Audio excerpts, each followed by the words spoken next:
Então, ele precisa ter autonomia e responsabilidade, ou responsabilidade para ter autonomia, né? Então, assim, e a gente não tem esse tempo. Mas você tem a pessoa de uma joalheria que você quer fazer, ela vai fazer uma apresentação de mercado de luxo, você faz dentro da imobiliária. Então, muito collab de empresas com segmentos complementares que elas estão se unindo. E, para mim, tem muito vendedor hoje somatizando esses processos e que não pedem ajuda por N preconceitos que eu também tinha, que a gente precisa trabalhar melhor isso. Isso precisa ser mais aberto. A gente precisa falar isso de forma mais clara e menos preconceituosa. Nossa Senhora! E para eu ir embora, eu vou assim, vou terminar aqui com vocês, eu vou falar, caraca, eu consegui. Porque para desmarcar com vocês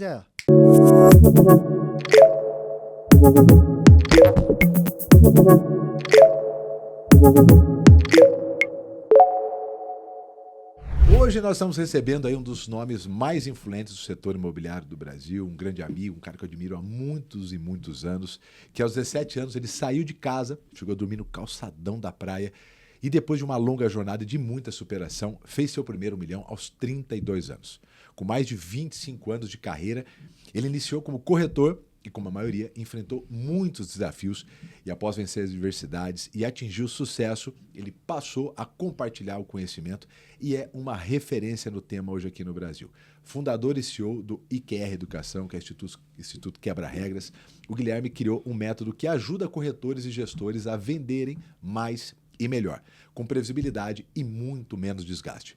Dono de um dos maiores canais do YouTube do setor, com mais de 500 mil de inscritos e 8 milhões de visualizações, ele tem impactado milhares de profissionais. Com uma abordagem muito provocadora, ele desafia os profissionais a quebrarem paradigmas e adotar estratégias eficazes para poder alcançar a alta performance em vendas. Então, bem-vindo o famoso, a lenda quebra-regras, Guilherme Machado. Beleza, Gui?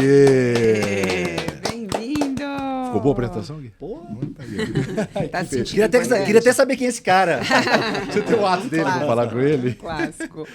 Bom, o famoso quebra as regras. Que regras são essas e por que quebrar as regras? Vamos lá, primeiramente, que honra estar com vocês aqui. Obrigado, Flávio.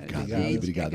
Honra, Cara. muito legal mesmo, fiquei muito feliz pelo convite. História de mais de década, né? A gente De estava mais de falando década, ali, né? olha, eu lembro ali em casa do Thiago falar e trazer ligação e vídeo, encontrei o Guilherme, você que sempre teve isso. E a qualidade, porque eu nunca falei isso pra você, mas assim, muito do início, assim, da qualidade de olhar pros vídeos lá no YouTube, que a gente começou, era mato, era preto e branco o YouTube, veio muito do Gui, cara. Porque eu e o Gui começamos com isso na parte de vendas, e aí eu olhava os vídeos deles, além de técnica muito boa, a qualidade, eu falei, cara, esses caras têm uma qualidade aqui, né? Pô, legal. E isso me impulsionou muito Verdade, a foi procurar, referência. foi uma referência. A gente foi se ajudando, foi aprendendo junto, né? Essa jornada é legal. Mas vamos lá, o que é quebrar as regras, né, Flávia? Eu costumo dizer que a gente vive muito no piloto automático. Se você observar, 80% do seu dia você está executando tarefas, atitudes, falas sem perceber. Então, quebrar as regras, primeiro é você parar para respirar, que é um desafio gigante.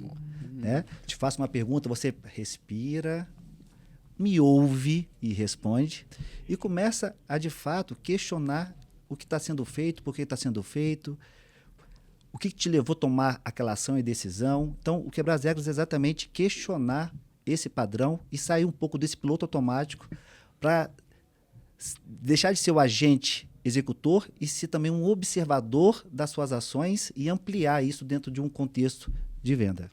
Então, quebrar as regras para mim é isso. E é legal porque, assim, a gente, como eu conheço o Gui há muito tempo, a gente vai... assim, acho que a admiração do profissional, e não à toa, o resultado vem junto, pelas transformações. A parte mais difícil é isso, né? É você estar dando certo e ainda assim querer melhorar. Quando eu conheci o Gui, muito passional, né? Então a gente era, né, o Gui, eu lembro do Gui, às vezes agressivo. E essa parte de você, talvez a maior habilidade toda do vendedor, né? Respirar, escutar, que é ali a parte da objeção, né? Para poder reagir. Eu vejo essa evolução no Gui, a maneira como ele se comporta. vir em mim também, né? A gente que é muito passional, tal, de querer responder. Eu acho que talvez isso seja quebrar a regra, porque a regra em geral é isso, né? Essa velocidade, é não pensar, entrar no modo automático, é fazer o que todo mundo faz, né? Cara, o que eu aprendi na minha vida, não sei se faz sentido para vocês. É errado, tá certo. Como é que é isso? Peraí. É errado. Tá certo. Tá certo. Quem Explica tá um certo pouco mais. aprende. Não, é difícil, não. Cara, Quem tá certo questiona o que faz. Não, tá certo. É. Então, se ele tá certo, ele vai fazendo. Ele vai, faz. Então, quando eu entendi, para mim isso faz sentido, que errado tá certo, e aí eu tenho essa pulseira minha aqui, tá escrito assim, o melhor nunca é o melhor. Então, Tem evolução. esse aprendizado contínuo, você fala uma coisa, por mais que seja para mim diferente, esquisito, que não faça sentido, ouvir é provocador para mim. Porque, de alguma forma, valida aquilo que eu estudei ou me faz estudar aquilo que eu ainda não estudei. É verdade. Entendeu? Então, para mim, isso faz muito sentido, cara. E geralmente quando a gente ainda tem alguma correção e tal, até fazendo, eu estava estudando para a prova com o Theo, meu filho, essa semana. E aí ele estava fazendo uma atividade, eu retomando o conteúdo, aí eu falei assim, fiz uma pergunta para ele sobre quilombos, povos africanos, estava fazendo toda essa... Ele falou, essa eu sei, porque eu errei na sala e a professora me corrigiu. E aí ele falou bonitinho, todo o resto que estava no automático, ele esquecia, não falava exatamente, mas o que ele errou em sala e a professora corrigiu, ali grava, né? Isso é muito doido. E a gente tá querendo o tempo todo, tá certo, né? A ser irretocável, ainda mais com Instagram, internet, eu vejo isso, né? Às vezes a gente grava um vídeo, putz, falei errado. Ah, não era aí. Aí o tempo todo é tentando a perfeição, né? Isso é muito legal. E, Yogi, a gente tem uma dificuldade ainda maior pela questão das redes sociais, né? De você se permitir ou estar em ambientes, ou participar de grupos, seguir pessoas que têm um pensamento diferente, né, que podem complementar. A internet, ela força isso, né, ela mostra pra gente mais daquilo que a gente gosta e acaba parecendo que a nossa razão é a razão do mundo. Esse, para mim, é uma dificuldade muito grande. Às vezes a gente vê, eu ponho um comentário provocador, que para mim o aprendizado está na provocação, né, para você repensar, e aí a gente vê que assim, 90% das pessoas defendendo algo que, inclusive, talvez não tem base, algo, inclusive, que não tem nenhum dado, algo, inclusive, que não tem nenhum fato para poder defender. Mas as pessoas têm uma dificuldade muito de repensar o modelo, né? E aí, quando a gente vê em vendas, é isso. A pessoa, ela olha a maioria está sem bater meta, por exemplo, elas tomam como verdade aquilo pelo fato de não ter um outro ponto de vista, né? Eu acho que na liderança, e eu vou perguntar depois um pouquinho com você, mas acho que a liderança, um dos principais papéis da liderança é fazer com que a equipe possa repensar, né? Esse lado da provocação, porque as pessoas não fiquem ali dormindo em cima daquilo que eles aprenderam ou fizeram que funcionava e hoje talvez não funciona mais, né? É bem interessante isso que você disse, Thiago, e assim, o que eu observo? Talvez, complementando o que você disse, o desafio da liderança hoje talvez seja entender o que é liderar. Porque a gente vem muitas vezes de uma transição de vendedores líderes ou de líderes competentes em certos grupos ou de forma individual, mas integrar isso dentro de um time, para mim, é um grande desafio. Porque muitas vezes eu mesmo observo, eu vou fazer aqui minha meia-culpa, eu com o meu time muitas vezes de vendas, eu falo bem assim, caraca, bicho, não é possível. Esse cara não aprende isso, cara. Pelo amor de Deus. Caraca, bicho. É igualzinho, mas estamos juntos. Então, Mas você fala... Não, desafio, claro. É porque a gente assim, é humano, né? ou você não assina, ou aquela pessoa realmente não pode...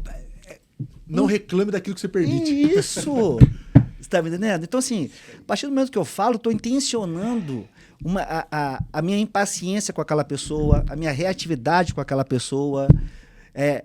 Se a gente começar a observar, vamos lá, falou, a gente é humano, estava naquele momento, falei.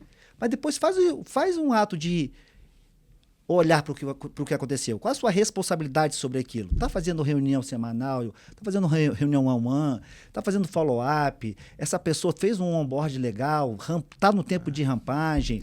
Se a pessoa, por exemplo, já está performando e deu uma queda, essa queda é normal, acontece sempre, está passando por um momento pessoal diferente ou não, realmente ela desmotivou, por que ela desmotivou? Então, assim... Olha que lista boa essa aí. Só isso esses já foi tópicos já vale essa lista boa antes de ficar puto, né, com o negócio. Pode até ser, pode até realmente fez tudo e não funciona, mas essa lista sua foi porque eu acho que boa. o grande lance, para mim, e hoje estou muito presente, é sobre a minha responsabilidade sobre o meu resultado.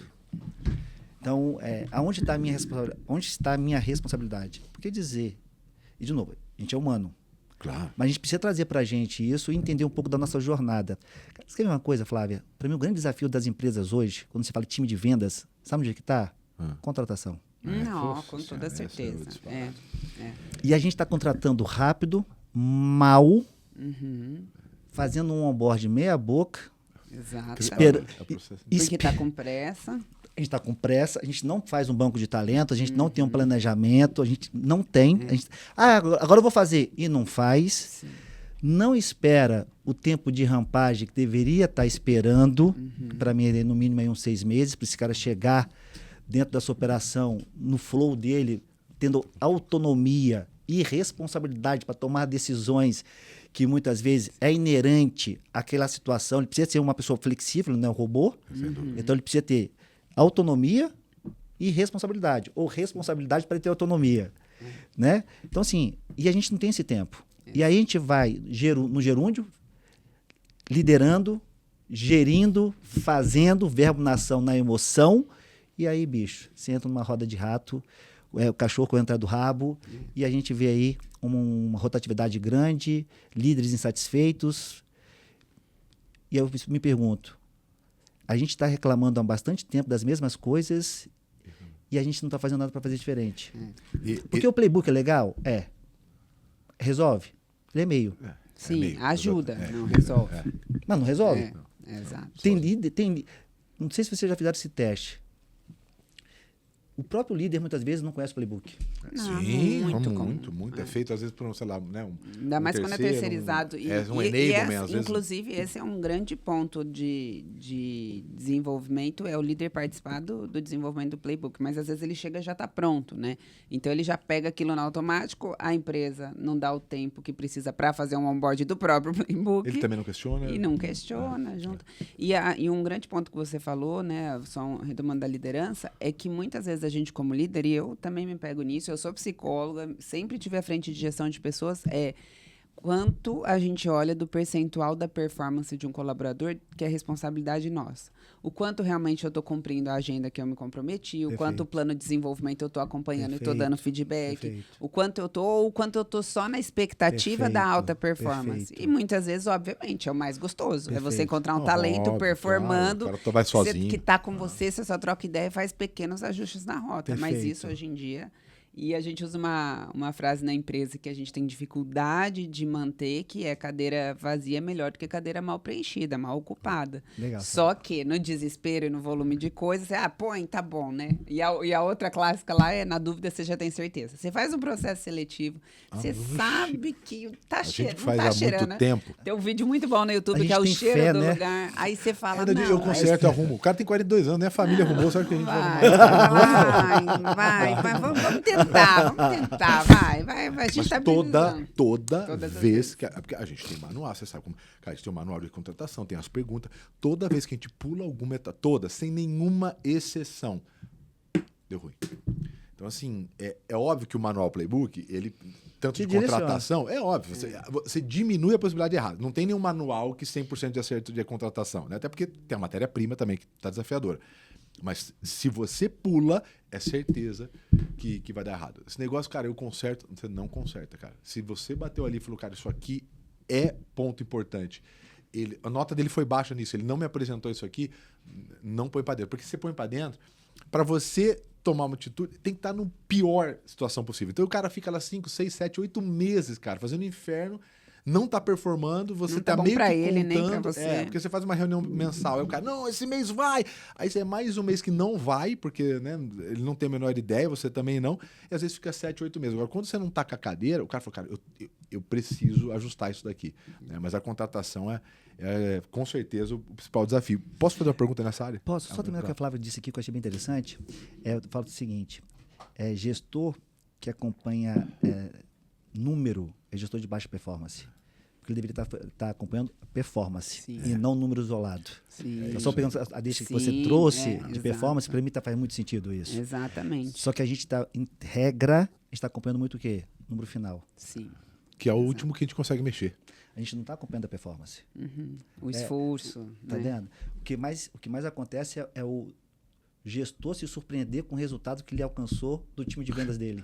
Pô, nem eu acreditava, cara. Não é possível, cara. Muito longe Não de você acreditar. é possível, cara, que você não acreditava. Então, assim, isso para mim é... Enfim. Mas é o desafio. Legal. Exato. E aí, oi, eu vou entrar nesses tópicos aí da rotina, do ritual, depois também que você citou ali no começo, que é muito bacana, sobre boas práticas. Né? A gente vai tentar aqui fazer uma aula aqui na área do setor imobiliário sobre tanto para o corretor, tanto para a liderança. Então a gente vai ter essas perguntas aqui. Mas como você tocou nesse assunto, não vou pular ele, sobre a questão da contratação, que hoje é o principal fator. O que você está vendo de boas práticas? Eu sei que você atua muito forte com as mentorias, com acompanhamento, né? Então você tem uma boca de funil muito grande aí de know-how. O que você está vendo de boas práticas nesse modelo de contratação? Você falou, cara, isso aqui acho que tá quebrando as regras, né? E está funcionando. Cara, vou te falar assim, primeira coisa para fazer uma boa contratação para mim, eu entendi que você está falando muito mais de encontrar a pessoa, ou não? O processo mesmo, desde de captação, falei, o que você está vendo que tem gente captando legal, tem muita gente, por exemplo, fazendo, que é o que a gente orienta muito, né? As pessoas reclamam, falam, cara, não tem no mercado. Tá, então por que você não faz uma formação? Né? Toda empresa daqui para frente vai ser uma empresa de educação. Sim, né? Então, por que você não forma pessoas com curso, né? E as pessoas vão se formando, você vai atraindo e tal. Então aqui já ter uma ideia para atrair, né? Aí depois tem o onboard, né? Que é o tempo que a pessoa precisa lá, porque o corretor ele não entra segunda e terça, ele está vendendo um monte de imóvel e fazendo dinheiro. Então tem um tempo para isso. O que você está vendo de boas práticas do mercado? Você fala, cara, tem uma imobiliária, sei lá, que eu estou vendo que isso aqui é tendência. Legal. Para mim, contratação. O principal desafio para mim, qual é? Para mim, dentro do meu segmento, é o dono da empresa, o gestor, saber o perfil ideal do corretor ou do colaborador. Pede uma pessoa para topificar o que ele quer. Ele não sabe topificar. E quando o faz, ele é subjetivo. O cara é uma pessoa que faz prospecção. Pra cacete, né? Assim. Tá entendendo? Então, assim, a falta de clareza, muitas vezes, do profissional a ser contratado, para mim é um grande desafio. Então, assim, a primeira boa prática para mim é você topificar quem é esse profissional que você quer. E lembrando uma outra provocação, não associando esse profissional a você. Então, assim, você tem que olhar as competências complementares do seu time para que você tenha não um time homogêneo, mas heterogêneo e até com competências complementares. Então, você precisa ter clareza disso para mim. Então, isso para mim funciona muito. E uma coisa que eu estou vendo muito funcionar, pelo menos numa imobiliária que a gente acompanha, é indicação, cara. Vou te dar um exemplo. O que para mim, uma metáfora que fez muito sentido e está conectando com o time. Quando você faz uma viagem, vai para um restaurante legal, vai no encontro, você quer divulgar e promover aquilo para os seus contatos. Cara, foi tão legal essa experiência. Assistir um Precisa filme, vir foi tão aqui. Foi tão legal, cara, que você quer compartilhar com as outras pessoas para que as outras pessoas também tenham essa experiência que você teve, porque foi muito legal. Então, se a sua empresa é muito legal, os seus gestores, os seus corretores vão divulgar isso para as redes deles. Então, assim, para mim é um indicador bem interessante você olhar, o teu time divulga que está na sua empresa, promove, não é dizer que a empresa é incrível, é foda, não. Promove o ambiente, promove o fato de estar ali dentro, ela faz parte daquilo ali. Então, assim, a gente tem conseguido bons resultados trabalhando esse tipo de cultura das pessoas começarem a ter aquele ambiente como um ambiente legal. Sim. Então, legal não é legal que não gera resultado. Não é confortável. Não é um passeio no parque. Né? Não é um passeio no parque. Mas a gente tem feito isso com uma imobiliária de Balneário, inclusive, tem dado muito certo. Uma outra ação que é pouco praticado, pelo menos no mercado imobiliário, em enterprise, B2B, você vai ter isso muito mais comum. Mas no mercado imobiliário, principalmente, ou em empresas pequenas, é ter um RH. Para gente, pouquíssimas empresas que têm um RH hoje. em imobiliária, pouquíssimas. Mesmo com Empresas condições. grandes, tá? É isso que eu tô falando. Mesmo com. volume É porque, grande não de tem. Não é dinheiro. É cultura. É cultura. Não é dinheiro. É parar de cuidar de gente, né, cara? Tá Ainda, o setor imobiliário eu vejo Aí, muito isso muito. mesmo. Verdade, muito. O setor Não imobiliário sei se é ainda... porque o corretor não é, sei lá, não é um funcionário CLT, a pessoa não vê. Mas realmente eu vejo muito pouco uma cultura de gente, como, por exemplo, numa empresa. Sei lá, não estou nem falando maior, mas porque às vezes tem imobiliário que fatura muito mais, tem empresa menos, com fatura menos, que tem uma cultura de gente, né, mais forte. Não sei se é. Cara, o que eu cultural, percebo? O mercado imobiliário, ele tem para mim um grande ponto de atenção que vai demorar alguns anos ainda para fazer essa mudança. Quem está liderando o mercado imobiliário ainda são muitos ex-corretores que vieram donos de imobiliárias que estão repetindo ciclos que eles aprenderam e que se tornaram verdades que eles não conseguem mais, em regra, está mudando, ampliar essa perspectiva para se tornar empresário. Se foi um ciclo bom, ótimo, mas se não foi... Tá me entendendo? Então ainda está muito ainda... E a maioria veio dessa cultura de não ter gado, né? E aí ele replica isso. Se a gente vê ainda muito dono de imobiliária muito, que é mentalidade de corretor, que não é empresário. Cara, eu vejo muito, Gui, a gente atende bastante imobiliária e a gente tem muito amigo, né? Eu construo, tal, então eu tenho muito contato. Essas imobiliárias vão crescendo, vão ficando tipo um moedor de corretor, né, cara? Eles põem 100 lá, aí não. Cara, vai aos 5, 6 vendendo mais, vai meio que moendo o outro, vai trocando, vai tacando pra rua, volta e tal. Eu vejo isso muito, O mercado né? imobiliário ainda, cara, é muito louco. Tem ainda a percepção que o corretor é uma mão de obra barata. Como você não tem salário, você é uma pessoa comissionada, vendeu, você recebe. Então ainda não entenderam que o jogo mudou. E fica muito na mão da performance do corretor Do como individual. 100% responsabilidade, porque ele vai fazer o dinheiro dele mesmo. Isso. Ele que... O dono da imobiliária tá assim, pô, tô te dando banheiro, ar-condicionado, computador. Você quer que eu faça mais o que pra você? Agora é sua parte fazer isso. Dando banheiro. Mas cara. E A gente ri, mas essa é a realidade. Mas é a realidade. Cara. Infelizmente, cara. Sacou? É a realidade. Então, assim, essa mentalidade ainda não mudou. Não mudou. Pouca empresa hoje tem cultura de dados, por exemplo. Sim. Quer ver um absurdo pra mim? Absurdo. Tanto o gestor quanto o corretor que não tomam decisões por meio de dados. Ainda estão na intuição. Que é uma grande maioria. A grande maioria. Ainda estão no achismo. Aquelas reuniões motivacionais de venda. Isso. O cara chega para mim e fala... Exatamente. Ou às vezes o gestor chega para mim e fala assim, mas eu treino meu time. Só que eles não aprendem. Eu falei, pô, você treina seu time, mas eles não aprendem.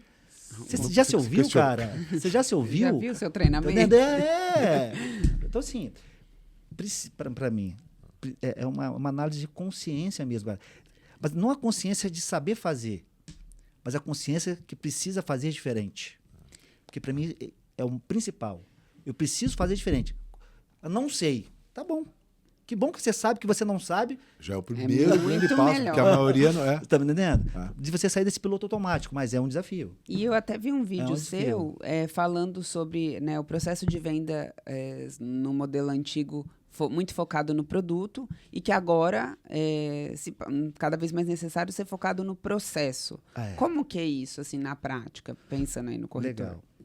Imagina o seguinte, pergunta um vendedor hoje quantas vendas ele quer fazer. Vamos botar um corretor? Eu quero fechar 2 imóveis no mês. Você fala, porra, irado.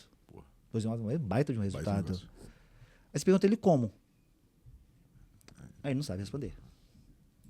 Então, não é sobre quantas vendas... E a imobiliária também não. A imobiliária também não. De jeito nenhum. Eu falo que meta, uma vez que você estipula, é passado.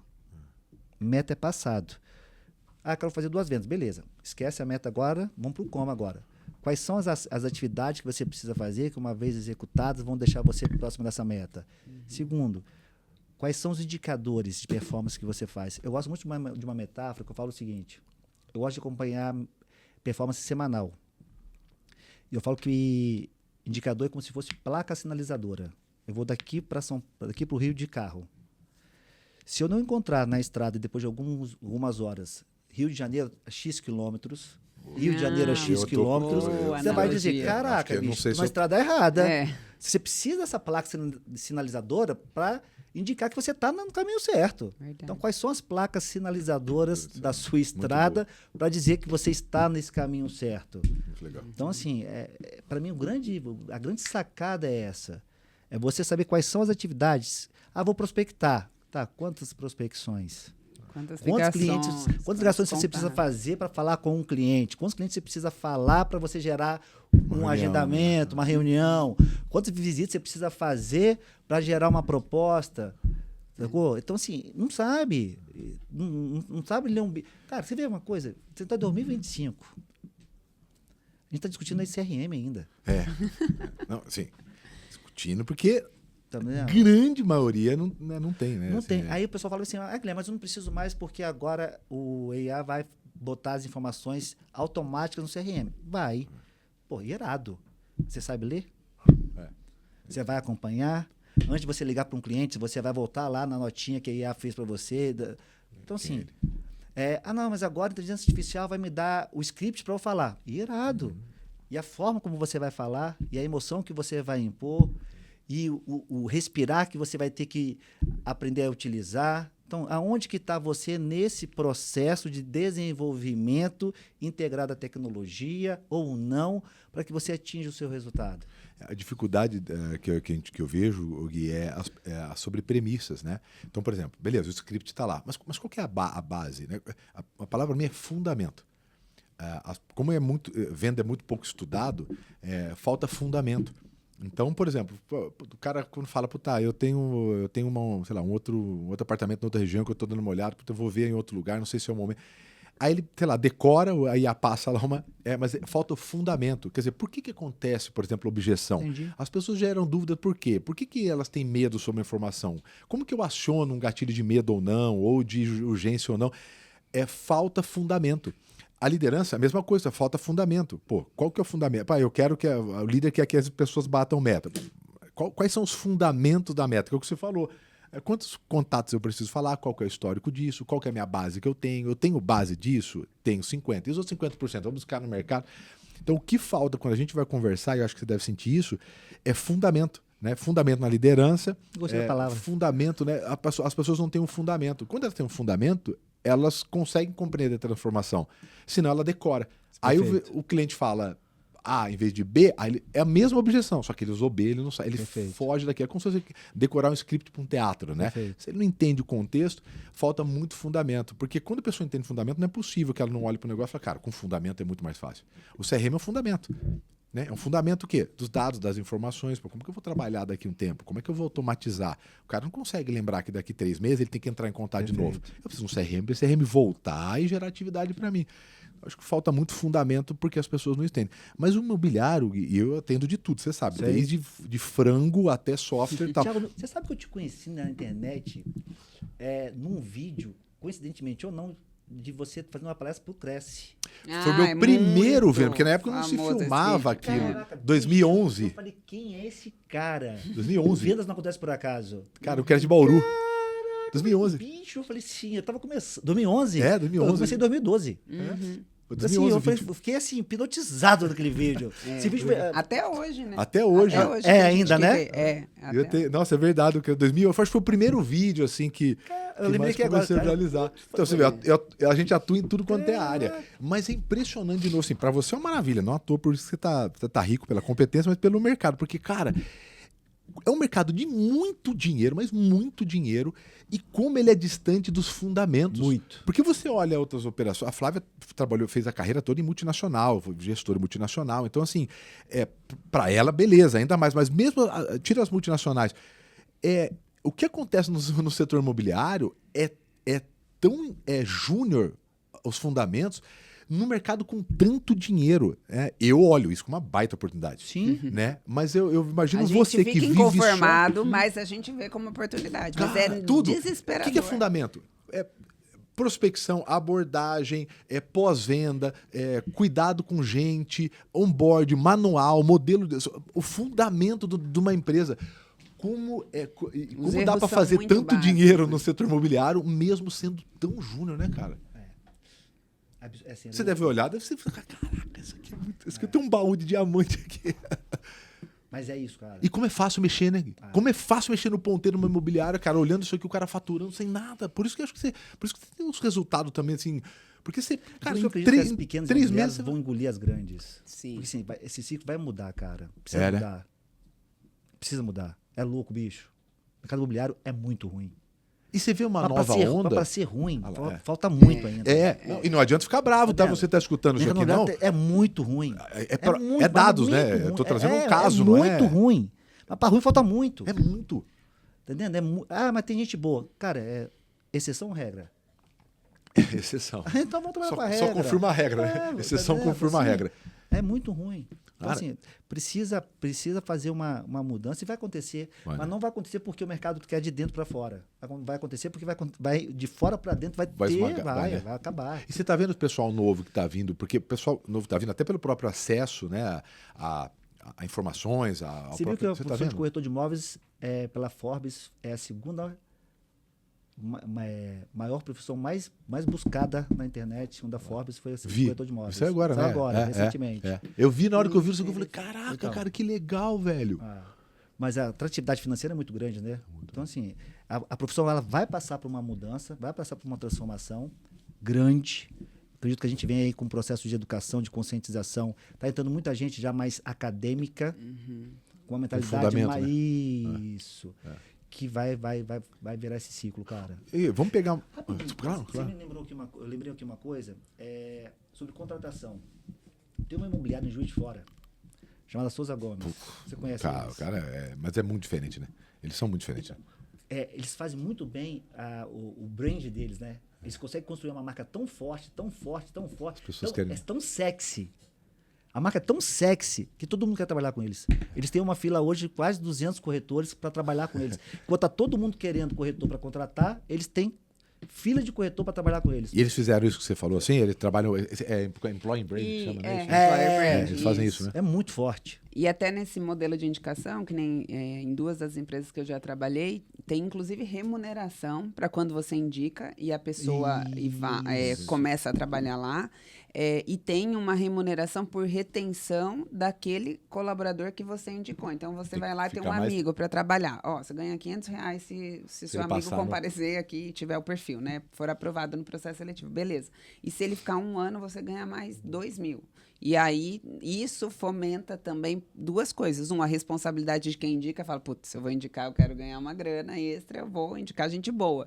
E segundo, porque daí você garante mais qualidade de quem vem e gera todo esse movimento de pessoas trabalhando juntas, colegas. Inclusive, tem vários indicadores do quanto, saiu até no SXSW agora, do quanto quando você tem vínculo com amigos no ambiente de trabalho, aumenta até 7 vezes a sua produtividade. Não, isso é mesmo? Muito interessante esse dado. Então, tem uma série de benefícios quando é um ambiente bom, que vai para além de ter a área de RH para fazer bonito ou não, mas do quanto fomentar pessoas e essas relações, essas conexões, aumenta, inclusive, o resultado. Legal.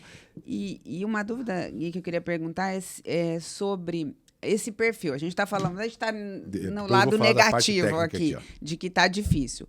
Vamos pensar, esse cara aí que tem 200 pessoas querendo trabalhar lá, um lugar muito bom para trabalhar. O que eu estou começando como corretora, vamos o playbook de um bom candidato aí.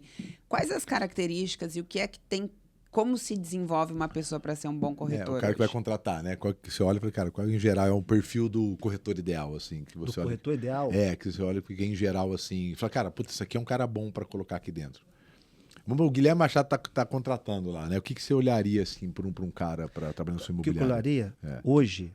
Qual foi o último podcast que ele ouviu? Boa. Se ouviu A Vida é uma Venda... O Léo pergunta, se ouviu Uma Vida é uma Venda, você ganha pontos. O Léo faz isso. Qual o último vídeo de YouTube que você assistiu? Por que você gosta desse cara? Quem que você acompanha no Instagram que são suas referências? O Léo faz isso mesmo. Então, assim, eu vou fazer... Hoje eu tô... A Flávia também, a Flávia faz a parte de contar, ela pergunta. As técnicas, elas são bases para sentar na mesa. Mas, para mim, o que vai fazer essa pessoa ser contratada, você perguntou, sim. É esse comportamento dela nas redes sociais, enquanto ela está em busca de aprender. Eu gosto de ouvir o podcast e tal. Pô, que irado, cara. O que você gosta desse podcast? O que você tem aprendido com esse podcast?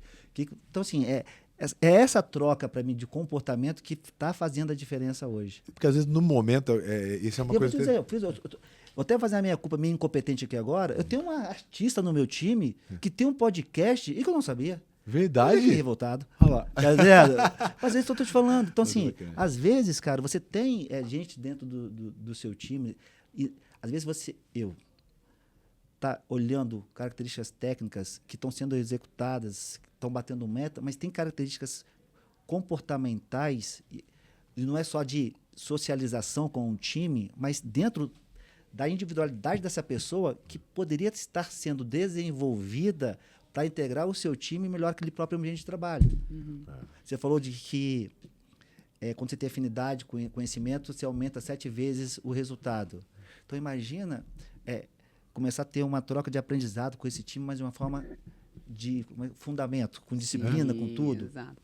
É a cultura, né? É cultura. Exatamente. As Tá pessoas vendo? dão aula lá dentro, Cultura o cara de é bom. aprendizado. Isso.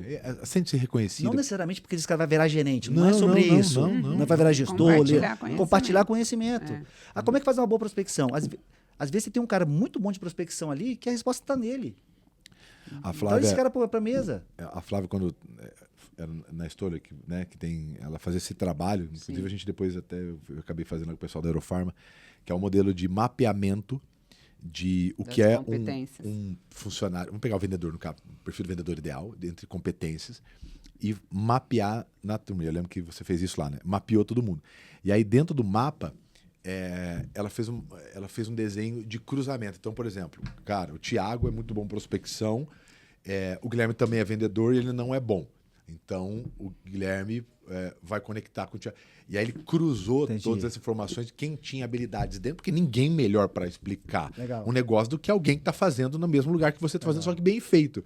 E aí esse mapeamento todo de cruzamento de como é que chama? Aprendizado, você lembra o nome, né? E a gente fez Aprendizado em rede, né? aprendizado em rede. E isso era Aprendizado em disponibilizado rede, para a própria companhia, né? Então, Legal. tanto a gente tinha eventos intencionais para isso, então pegava o referência em cada questão, como a gente disponibilizava entre eles. Thiago, hoje eu tô aqui com o Guilherme, ele é bom em prospecção, você não, né? Então, a gente tinha um sistema mesmo Legal. ali. E Era uma intencional, planilha, né? Entendi, simples, não entendi. precisa ter alguém um mega pegar sua mão e sistema. levar na Entendi. tela, entendeu? Legal. Você não precisa ter um mega sistema, uma planilha de Excel, quais habilidades iam rapidinho de autoavaliação, não precisa ser o assessment mais básico. complexo É o do mundo. Legal. Pareto, né? Autoavaliação. O que eu tenho eu sou tão bom a ponto que eu posso compartilhar e o que eu tenho desafio que eu preciso receber. Legal. E aí, isso você cruza, você economiza com treinamento externo, porque muitas vezes você chama um guru, os gurus, e vem e traz, e obviamente isso é extremamente relevante, mas no dia a dia, isso impacta, reduz custo de você ter isso, e você garante que o conhecimento está ali dentro, e compartilhado de forma prática. E É faz o muito time bom. se ajudar, né? Muito. Então, assim, E isso conecta entre as pra pessoas, caramba. gera A relacionamento. Depois que a pessoa estabilizou financeiramente, está bem, isso tem um valor para isso ela aí. emocional. Ela quer o forte. próximo passo. Porque o valor emocional sem estabilização financeira não existe para mim. Não. Eu falo assim, quer me agradecer? Paga Pix. Exatamente. Exatamente. Tá entendendo? isso Então aí. estabiliza o financeiro, depois você vai para o salário emocional. Mas, pô, legal. Era muito legal. Legal. Aprendizado em rede foi muito Funciona legal. Na bastante. empresa também, a gente uma vez por mês tem treinamento na nova escola e é feito pelos próprios colaboradores, Legal. né? Cada um compartilha um tema. Você Isso trouxe é legal. voltar um pouquinho um pouco, você trouxe uma observação que eu lembrei dos dos vendedores ajudar os outros vendedores. No mercado imobiliário eu chamo pelo menos de corretor anjo. Então, quando eu Isso. integro um corretor dentro da operação, esse anjo fica durante 90 dias acompanhando esse corretor iniciante. Ele não faz o onboard, ele acompanha depois do onboard e ele ganha parte do honorário dessa venda desse cara aqui durante um período. Esse cara sai com Legal. ele, Gui? Sai, né? Ah. Sai. Vai pra rua. Vai pra rua, acompanha. Ele atende, acompanha, ele fica do lado. Vai sair para mostrar o apartamento, apresentar, sai junto. Então é um anjo. Por isso que ele ganha uma parte significativa desses honorários. Do que? Da primeira comissão do cara? Não, Aí depende da empresa. Ah, tá. Mas eu geralmente oriento 3 vendas. Ah, legal. Boa. É um, Legal. belo pagamento, né? É um belo pagamento. Então como ele está disponibilizando o tempo, então ele vai ser remunerado pelo próprio resultado que ele está gerando para esse O Gui, corretor que está entrando. eu quero falar da prospecção, mas que quando ele falou da remuneração, eu vou tocar nesse assunto, que é um assunto assim. Aí eu vou voltar aqui na prospecção, porque é onde a gente recebe muita dúvida aqui. A remuneração é um dos assuntos que mais estão sendo tratados hoje, quando a gente, no Sales, por exemplo, a questão do OTE, né? Do On Target Earning, lá, que é a engenharia do modelo de remuneração. E a gente vê na imobiliária, por exemplo, um grande desafio. Eu vejo às vezes, gente boa, pessoas boas, com vontade, só que ele tem um tempo para começar a fazer dinheiro lá, né? Então, às vezes, o cara, e aí vem o primeiro fator, que é a questão financeira, o cara precisa comer, precisa botar comida na boca do filho, enfim. E às vezes ele é bom, uma pessoa boa, tecnicamente é bom, mas o modelo de remuneração, ele desespera. Ele vai pegar um carro de um primo para fazer um rolo, vai fazer como que é, executivo de fronteira, né? Vai no Paraguai comprar coisa e trazer para cá. Porque ele precisa fazer dinheiro, né? Ele vai ter que dar um jeito nessa parada. E aí, às vezes, se perde muito. Eu vejo muito nisso. E muito, eu vejo a falta de quebrar as regras, por isso que do mercado imobiliário, de pensar da mesma maneira. Não, cara, pega comissão. E aí você deu, por exemplo, agora aqui que é fora da caixa, que é o anjo colocar lá e ele remunera. Isso já é um desenho. O que você vê ou está vendo de boas práticas ou de tendência nesse modelo de remuneração que é clássico de, cara, vendeu, tem a sua comissão e vai embora? Você está vendo algumas boas práticas do mercado? Você está vendo alguma coisa diferente? Pô, Thiago, não tô não. Para trazer aqui, para enriquecer a nossa conversa. O pessoal tá... A maioria vende, paga... Vende, paga... Tem alguma ajuda de custo? Tá vendo em algum lugar? Nada. Posso fazer uma pergunta para você? E agora vai uma dúvida aqui. E aí tem até um grande lance, é o seguinte, que nasceu primeiro. O corretor que recebe uma ajuda de custo, tecnicamente ele vai receber um honorário menor. Ou desconta ali de alguma maneira. Aí ele vai ficar puto porque está recebendo menor. Se ele recebe um honorário maior e não tem ajuda de custo, ele fica puto porque não tem ajuda de custo. Então, de novo, quem sou eu dentro desse ecossistema? Então, qual é a minha responsabilidade e a minha atividade? Para mim, de novo, o jogo não está claro. Para mim, o jogo não está claro. Qual é a responsabilidade da imobiliária perante o time? Que pergunta boa. Que pergunta boa. Eu acho que aí ajuda... o resto é meio, né? O resto é meio. Qual a responsabilidade da imobiliária com o corretor? E qual a responsabilidade do corretor com a imobiliária? Essa pergunta é... Entendeu? Então, assim, isso não está claro.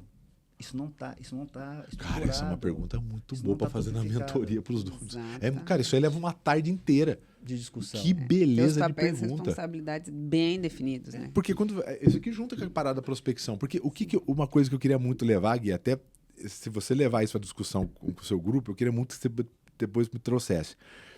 O que eu estava pensando esses dias, né? A gente repensa muito em modelos para mudar e acelerar.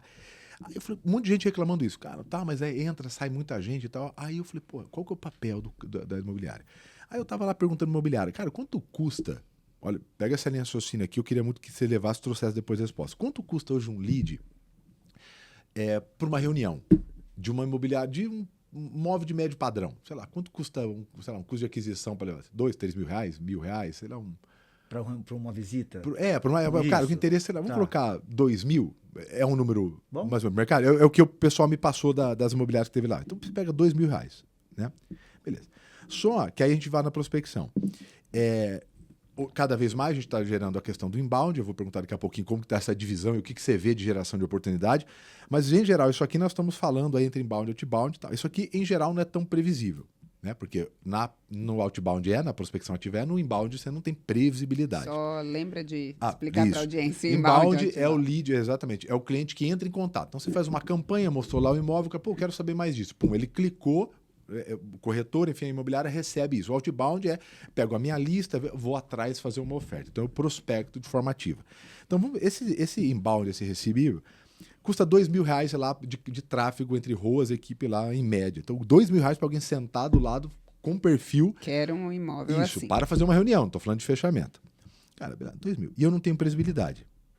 Se no outbound, na prospecção ativa, eu tenho, e às vezes o cara lá tem 100 corretores, 20 fazendo venda, 80 não está fazendo lá. Pareto sempre ajuda. Né? Aí você pega esses 80 e fala, cara, pera um pouquinho. Se eu pegar lá, né, a teoria, né, o fundamento, de que a gente vai fazendo a prospecção baseado nas camadas, então na primeira, as pessoas mais próximas, aí você vai vendo quem tem perfil. Às vezes esse cara pode ter alguém dentro da família, alguém que conhece, então, tem próximo. Mas esse cara tem uma lista, que é o segundo fundamento de prospecção, PCI, perfil de cliente ideal, segundo lista. Cara, pera um pouquinho. Se eu pago R$2.000 pro marketing fazer uma reunião, Por que eu não pago... Aqui eu economizo R$1.500. Por que eu não pago R$500 para esse cara Porque a por tendência reunião? do lead vir qualificado é muito maior. E tem um negócio seguinte, tem um negócio de camada de tempo. Sabe por quê? Ah. Vou te dar um mercado imobiliário. Sim, sim. O corretor não vai querer fazer. Sabe o que ele vai falar? É obrigação da imobiliária. Então, mas mas hoje já é discussão, né? Quer dizer, ele já fala isso naturalmente na cabeça. Só que ele fala isso e não faz. Agora, porque é o seguinte, é muito mais fácil você fazer uma reunião ou você fazer uma venda do imóvel? Não. É muito mais fácil eu pegar e falar, cara, eu tenho um amigo meu, Guilherme, que eu acho que tem perfil. Vamos marcar. Eu tô pegando essa estrutura muito baseada Mas legal, sabe, de marketing multinível? É uma provocação imensa. Muito imensa. Pô, aqui eu economizei E 1.500. é legal essa matemática que você fez aí. Do marketing. Porque você contrastou aqui, um do lado do outro. E ele não precisa ter caixa. Sim. Porque ele já gasta os 2 mil. Eu falo, eu não vou adiantar? Não, você não vai adiantar. Sim, você só vai pagar pelo famoso SQL. Eu só vou perguntar se o closer, porque ele não vai fazer o planejamento, ele vai passar para o vendedor mais experiente. O vendedor mais experiente fala, cara, aí eu vou colocar lá os SLAs lá, né, que são os acordos. Cara, ele quer comprar em 30 dias, já fiz a simulação, a prova. Ele tem que ter os indicadores para justificar, pagar uma reunião qualificada, é quente, né? Senão vai marcar 500 reuniões. Ele paga, porque é muito mais fácil. Deixar esse cara doido. Esse cara, ele já... E olha que eu nem tô falando de passar os 2 mil, tô falando de passar 500, tô falando de... Ele falou, cara, por que eu não pago? Porque é muito mais fácil pro cara, sendo que motivação é pegar as energias a curto prazo. É muito mais fácil acordar de manhã e falar assim, cara, eu preciso fazer 2 reuniões para salvar, sei lá, o meu dia, para eu fazer milão, sei lá, para eu começar a fazer dinheiro, para conseguir comer. Eu tenho paz para cá. Né? Porque o foco é o que prospera, não é a genialidade, é o foco. Aí o cara fala, cara, eu tenho que procurar esse cara aqui. Por quê? Aí esse cara quente, o closer experiente, ele é mais retido na imobiliária, porque ele fala, cara, eu tenho um prospectador para mim, esse cara, ele começa a fazer dinheiro, ele não precisa esperar 6 meses para fazer, e eu diminuo um custo de aquisição com previsibilidade, porque a atividade de prospecção, né, a prospecção ativa tem previsibilidade, aqui não. É um questionamento que eu falei, pô, cara, eu queria muito uma imobiliária fazer um teste disso. Legal a matemática, legal o contrário. Não sei se vai dar certo, mas assim... Mas é diferente, né? É porque ele já gasta. E ele precisa colocar, encher a boca de funil. Eu falei, cara, é muito mais fácil eu imaginar que eu preciso prospectar. Entende, é mais fácil. Claro, ele tem, obviamente, ele tem 3 meses, ele tem que estar rampando, entendeu? Assim, ele vai ficar a vida inteira. Sim. E pode até ser, eu vou falar pra você, se ele diminuir aqui, eu passo uma operação de BDR, pô. Pode fazer. Sabe como é de novo? Perfeito. Tem que quebrar as regras aqui e ousar fazer isso daqui. Eu tô tentando quebrar regras, tô pegando aqui, sim, né? Não, mas eu tô no mesmo lugar que você. Mas o que a gente precisa aqui? Do cara que quer fazer o quê? Parar de reclamar e quer fazer alguma coisa diferente. Que não faz nada. Exatamente. Tá entendendo? Exatamente. E aí tem o desafio, ele não sabe fazer. Arrumar alguém que faça ou se desenvolver para fazer. Tá entendendo? Mas aí, de novo, o que é mais fácil? Reclamar? Mas, pô, perfeito. Porque eu acho que você trazer isso pro mercado. É uma provocação. Você que domina esse mercado aí, né? Que é o cara que tá mais tempo, tem um grupo só de cara bom. Não. E o cara que tá com você, ele já quer quebrar a regra. Sim. Né? Você conseguiu criar o movimento, que o cara já entra ali, ele sabe que não vai ser... Essa barreira, ela é menos difícil de muito menos. O cara já tá ali disposto ele já sabe que vai ser provocado. Ele sabe que o outro... Né? Não é um cara que tá sendo provocado no meio da rua. Ele tá num ambiente para isso. Eu tava pensando só nesse desenho. E aí vem a pergunta da prospecção em relação a isso. O que você tá olhando? Porque sobre essa questão, né? De cada vez mais essa geração, como é que tá o comportamento do consumidor? E o que você está vendo aí para as empresas? A maioria ainda é prospecção ativa? O que você está vendo? Prospecção ativa, mas uma coisa que está funcionando bastante hoje como canal é indicação. Indicação. Assim, uma metodologia de indicação com intencionalidade. Intencionalidade. Porque a indicação é muito boa, mas ela tem um problema, não te dá previsibilidade. Esse é o problema da indicação. Né? Ela é muito boa. Tá na mão de outras pessoas. Mas não tá. Você depende de alguém. Você não consegue criar. Esse mesmo conta de trás para frente. É isso. Fazer o funil invertido. Esse mês eu vou fazer quantas vendas por indicação? Então, esse processo daqui, para te dar essa previsibilidade, que é o grande desafio. Então, o que está acontecendo bastante no mercado imobiliário são eventos temáticos. Tenho visto bastante. Para trazer o cliente para dentro da imobiliária, para que isso comece a ter uma previsibilidade tipo, a cada evento eu trago X pessoas, de X pessoas que eu trago, eu consigo X indicações. Tá? Então, a gente está começando a estruturar isso dentro desse formato para a gente começar a ter essa previsibilidade. Lembra, você tem esse número hoje invertido? Ainda não. Mas a gente está começando a fazer esse tipo de trabalho para começar a ter essa previsibilidade para a gente. Inclusive, a gente tem falado praticamente todos os convidados sobre a experiência, né? O quanto a experiência impacta. Esses eventos têm sido grandes experiências, né? De lançamento, às vezes, de um imóvel, todo aquele evento ali que faz o branding também da marca. A pessoa recebeu o convite que ela em recebe um casa, press kit em casa, aí vai. Muitos influenciadores, né? Eu tenho visto, assim, lá em Campinas mesmo, tem uma menina que faz bastante isso, né? Ela tem nada a ver diretamente com o ramo imobiliário, é uma influenciadora, mãe, trabalha, né, ganha dinheiro como influencer mesmo, e ela vai em muitos eventos de lançamento de imóveis. Assim. E é legal isso, paralelamente a isso que você disse, o que a gente tem feito também no mercado imobiliário? Fora os eventos de lançamento, por exemplo, você tem uma pessoa que vai lançar um livro, que vai dentro da imobiliária. Você faz uma parceria com uma... Aí depende do seu PCI, né? Do seu ICP, né? Mas você tem uma pessoa de uma joalheria que você quer fazer... Ela vai fazer uma apresentação de mercado de luxo. Você faz dentro da imobiliária. Então, muito collab de empresas... Isso é bem bacana. Com segmentos complementares que elas estão se unindo para fazer dentro da imobiliária. E a gente chama para uma palestra, apresentação. Você vem aqui, você vai aprender alguma coisa com uma pessoa que a gente contratou. É isso que, exatamente. Daí você tem lá uma tarde de vinho, você faz um brand lá, como é que é? Brand. E aí você tem essa relação do vender sem vender. Então, o grande lance para mim, qual é o maior desafio hoje para mim? É você ser lembrado para o seu cliente, não na hora da venda ou não na hora da compra. Então, trazer o cliente com uma frequência maior para dentro do seu ambiente, sem a necessidade da venda ou da compra, nesses eventos de collab, ou nesses eventos, fazer um clube do uísque na minha imobiliária, fazer um clube do vinho, hoje vai ter uma tarde de queijos aqui. O pessoal vai lá, passa, conversa. E raro, né? Eu vejo muito pouca gente fazendo. E, cara, isso tá dando, é um vínculo tá começando a tracionar pra gente. Não E necessariamente no evento. E os influenciadores, como você disse, não é do mercado imobiliário, mas é uma mãe. Esses micro-influenciadores têm ajudado bastante. O pessoal está usando bastante também, você percebe isso aí, né? Bastante. E nessa questão de influenciador, entrando um pouquinho no digital, né? Tem muito impacto um perfil aberto e que a pessoa se expõe e trabalha a imagem dela no digital como corretor, para quem é um perfil fechado. Muitas vezes a gente tem isso, a pessoa vem fazer alguma pergunta na inbox para o Thiago ou na Nova Escola, e aí o Thiago vai falar, deixa eu entender melhor sobre essa pessoa para dar uma resposta até mais qualificada. Aí o perfil está fechado, não tem nada. Ou tem um post de nada a ver com nada, você não sabe nem na descrição da bio da pessoa tem onde ela trabalha, o que ela faz, não tem nada. Então você sabe.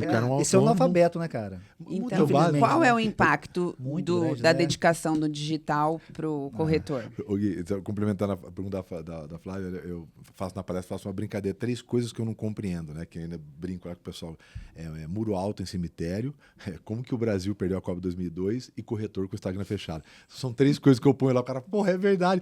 Porra, o cara, Instagram, né? É a cara dele.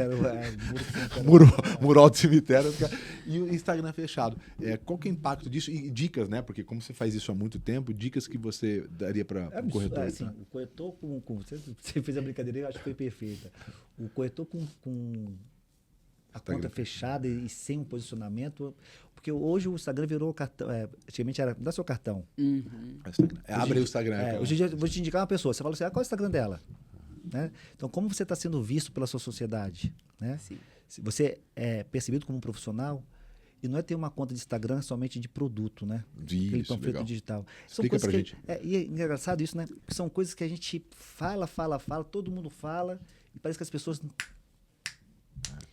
não despertaram para a importância de ter uma rede social apresentável, profissional, onde você gera conteúdo, onde você orienta o seu cliente, não pega ele somente na hora da compra, pega ele antes também, quando ele está lá aprendendo e descobrindo sobre o problema que ele tem, explica sobre o FGTS, explica sobre financiamento, explica sobre a região, sobre o desenvolvimento, sobre o metro quadrado que está evoluindo ou não, sobre o comércio que está chegando, enfim, mapear quais... Ainda existe pouca consciência de mapear o processo do cliente antes da compra ou antes da venda e pegar esse cliente, desde o momento que ele... Cara, em que momento esse cara pensa em comprar? Em que momento que esse cara pensa em vender? Quais são as pessoas que ele vai... Pô, antes de comprar um imóvel, ele vai na decoradora? Provavelmente ele vai. Porque, às vezes, ele quer mudar o imóvel, mas antes dele pensar em comprar, muitas vezes ele vai tentar uma decoradora, um arquiteto, para fazer uma adaptação no imóvel dele.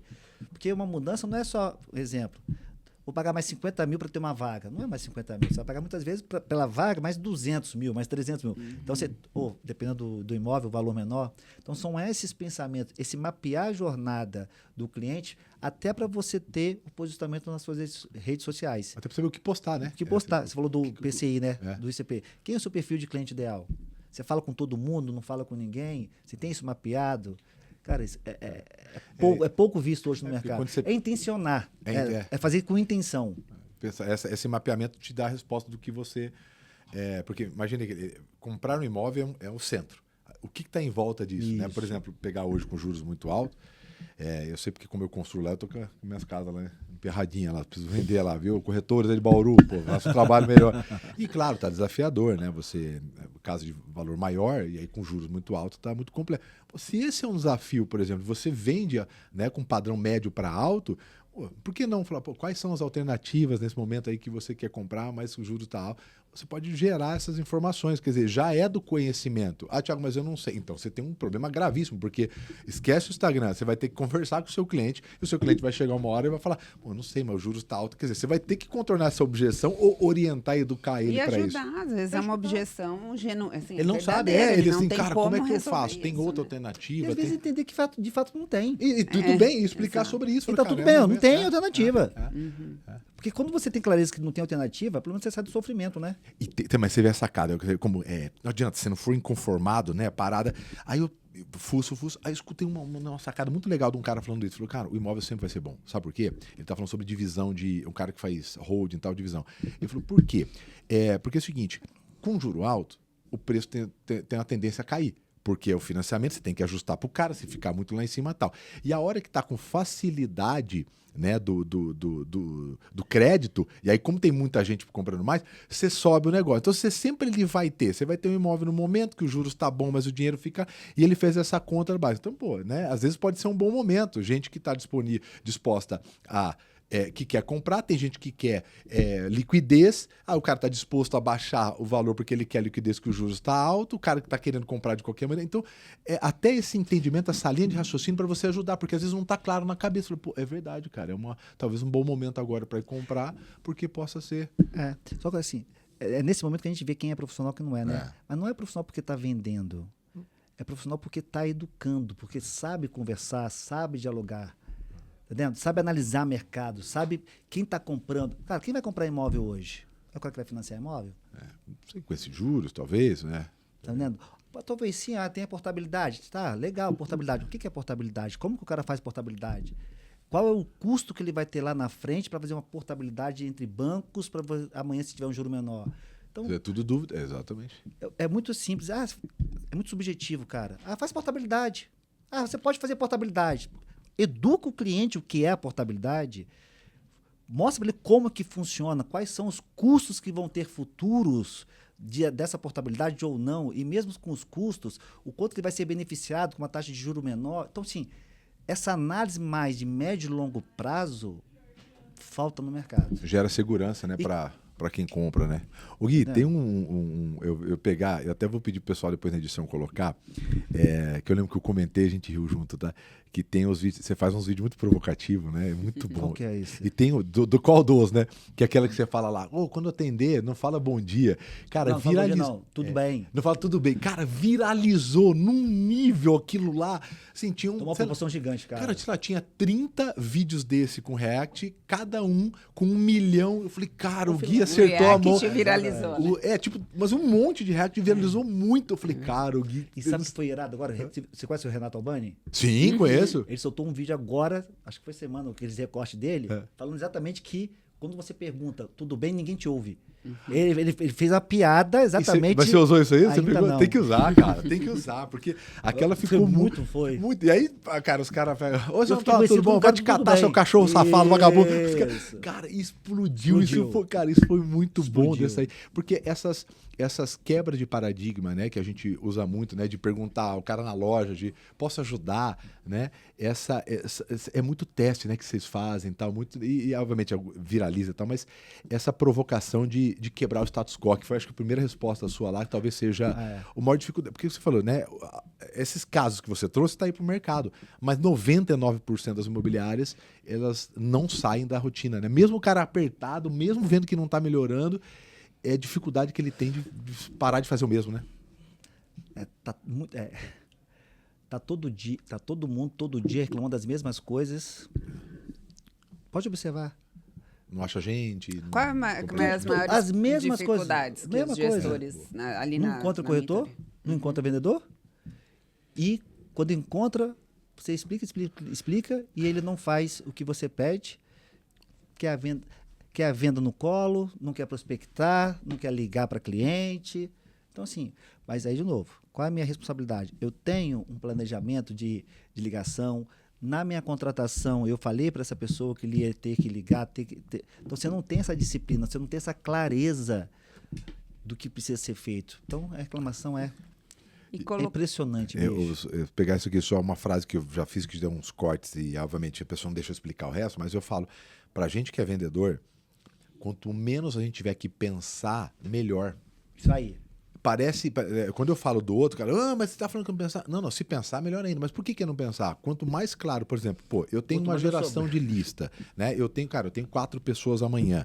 Eu sei que eu preciso falar com essas 4, porque em geral, quando eu falo com 4, quando eu tenho muito claro, é óbvio, o cérebro ele age de forma muito mais ativa e assertiva do que quando é muito amplo. Né? A mesma coisa que colocar uma pessoa na sala, fala, arruma a sala. A pessoa vai ficar pensando 1000 maneiras de arrumar. Agora, entra, coloca a cadeira, tira o copo, enche, passa um pano. A chance dela fazer aquilo certo é muito maior e muito mais rápido. Né? Então, o que falta muito por parte dessa liderança é isso, é ajudar o vendedor a pensar menos e ficar cobrando menos venda, porque venda é só consequência, né? E é interessante isso do falar, porque até na nova escola de vendas estava uma discussão ali entre gestores sobre contato, né? Porque para prospecção e tal, eu pedi para a equipe fazer 30 contatos por dia. Daí a hora que ele foi ver, está fazendo, e não chegava no indicador de venda, não chegava, olhando os indicadores. Ele falou, mas... Aí veio um outro novo gestor e perguntou, deixa eu ver seus contatos. Ele mandou 30 WhatsApps, oi, bom dia, tudo bem? Aqui é o fulano da empresa tal, queria saber. E ali morreu. Ele falou, isso não é contato. Você não fez 30 contatos, você mandou 30 mensagens. Isso, não, vamos lá, vamos voltar e explicar o que é contato. Do básico, né? Do básico a gente... o fundamento. A gente volta para isso. E parece que você fala, não, uma pessoa não vai fazer isso. Vai. Então vai. Então, mas onde está o ponto de atenção? Onde está um aprendizado para mim? Nesse exemplo muito legal. Clareza. O que é contato? Então, faltou clareza do que é contato. Concorda? Qual que é o objetivo do contato? É chamar atenção? É pedir, né, para ligar? Óbvio, precisa ser dito. Cadê o processo? Como é que faz o contato? Qual é o indicador de performance que você vai utilizar? Se essa ação que você fez de fato foi efetiva? Tá, dos 30 contatos, quantos eu preciso falar? Quantos por cento? Qual que é a mensagem, né? Qual a mensagem que eu vou falar? Então, assim, você não tem isso antes. E dá para ter, você dono imobiliário, né? Cara, isso é um manual do negócio, você já sabe o que funciona. Então, cara, mensagem de primeiro contato. Mensagem de primeiro contato, você vai trocar o nome. Qual é o objetivo da mensagem de primeiro contato? Chamar a atenção. É esse o objetivo? Vai lá e documenta, né? Você vai criando o playbook. Eu falo que o playbook é o primeiro passo para você não ficar mais refém dos outros negócios, para criar um mínimo de previsibilidade. Porque se você não tem um método da tua empresa, aí fica aquelas imobiliárias refém de corretor, porque o método tá no corretor, não está nele. Então, o mínimo eu consigo documentar o mínimo que dá certo no meu negócio, porque aqui para com um pouco dessas reclamações. Eu falo, como se falar fosse uma metodologia de educação. Perfeito. Não é. A fala é só uma ferramenta, né? Legal. Como se falar fosse metodologia. Não é uma metodologia de educação. Isso aí. Ô, Gui, dá uma cambalhota. Eu não consigo dar cambalhota, eu sou todo esquisito. Processo que não está escrito não é processo. E é documentar. Pra mim, a primeira coisa, cara, documenta aquilo que dá certo. Começa do nada, começa com uma folha de papel, cara. Senta do lado, você não tem Tá dinheiro. entendendo? Começa com a folha Você não de chat precisa GPT. ter. Não, a Flávia usa muito bem o chat GPT. Você consegue usar, mas se não, eu falo, sabe o que você faz? Senta do lado da pessoa, pega o melhor corretor. Cara, tira uma dúvida pra mim. Pega uma folha em branco. Bem tosco mesmo, bem rupestre. Ó, cara, como é que você faz pra achar as pessoas aí pra ofertar? Cara, eu falo. Legal. E quando você encontra essas pessoas, como é que você faz? Eu mando WhatsApp. Que legal. Mas o que você escreve? Você fala, não, cara, eu falo, boa, tudo bom? Legal. Pronto. E aí, quando você faz, aí você consegue fazer uma reunião? Eu consigo. E na reunião, como você faz? Eu marco com ela. E como que você fala primeiro? Aí você anota. Acabou. E como que você faz depois que você vende e tal? Eu mando um negócio pra ele, eu acompanho até lá. Legal, pronto. Claro, tem 1 milhão de pontos melhor, mas aqui já tem um método do seu melhor corretor, um dos seus melhores. Você já tem pelo menos um pouco aqui para começar a conduzir o negócio, entendeu?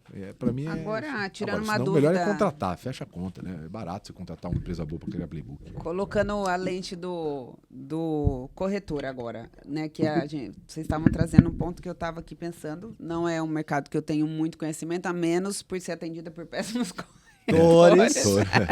A gente mudou de casa 5 vezes, 4 vezes nos últimos 3 anos. E compramos uma que estamos construindo. E a gente tem, sei lá, uns 50 casos de corretor. Tanto que eu tenho um corretor que eu indico para todo mundo, Ralph de Campinas. Um carinho incrível. Enorme, que ele é incrível. Mas é um de, sei lá, 50 que a gente fala. Agora, colocando a lente do corretor aqui, pensando como desenvolver, que a gente estava falando um pouquinho antes, os bastidores, que a dificuldade hoje para a gente é desenvolver o vendedor. É mais fácil a gente trabalhar com o gestor, assim como com o corretor também, porque essa ânsia de desenvolvimento que tem. Agora, colocando a lente do corretor.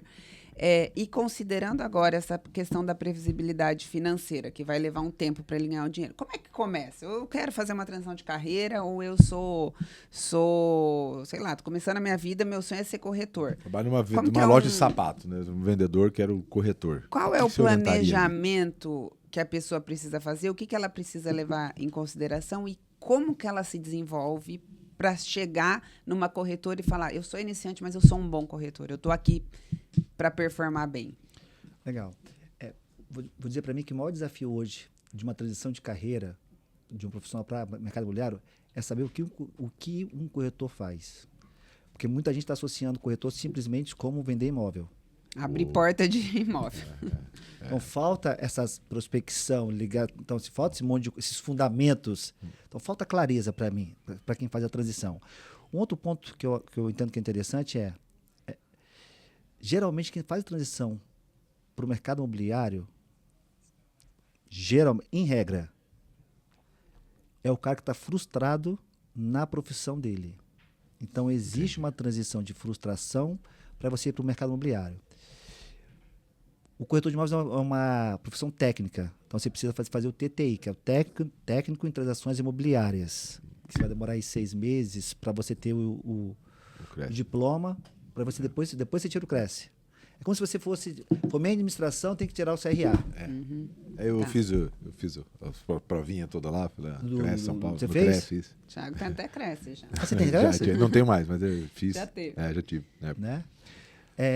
E para mim, você me perguntou assim, o que o corretor precisa fazer? Como é que você vê um bom corretor? Na minha compreensão, não é, de novo, análise técnica. Foi isso que você perguntou, não foi? Vamos lá, o que os bons fazem, o cara quer quem fazer, performa bem. O que ele tem que fazer? Pronto, eu quero virar corretor.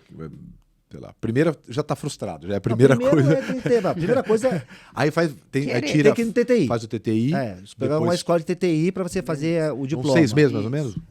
Então tem uma necessidade de uma habilitação técnica. E aí agora o aí depois você precisa do conselho. Desempenho. Aí você precisa do conselho. Né? Aí depois, assim, como é que eu sou um bom corretor de imóveis? Isso. Eu vou chegar para você e vou falar bem assim, está muito mais para mim ligado à minha análise comportamental, não técnica. E quais habilidades comportamentais? Geralmente ele está na rua, ele está na rua conhecendo pessoas. Então, um bom corretor para mim não está dentro do escritório. Um bom corretor para mim, ele está se conectando com outras pessoas. Ele está, dá um exemplo, ele está no clube de vinho, ele está no clube do whisky, ele está no Ruto, ele está no Lions Club, está na maçonaria. Então, ele está em grupos sociais onde o perfil de cliente ideal dele está se relacionando. Então, para mim, hoje, um bom corretor, ele está incluído, inserido dentro do feudo no qual ele vai trabalhar. Porque, para mim, hoje, a venda está muito ligada a isso. É muito difícil um cara que não faz parte de um círculo, vou chamar esse de feudo, conseguir vender para esse cara aqui, né? Porque fazer uma prospecção fria disso, a não ser que a imobiliária seja uma máquina de geração qualificada de lead, né?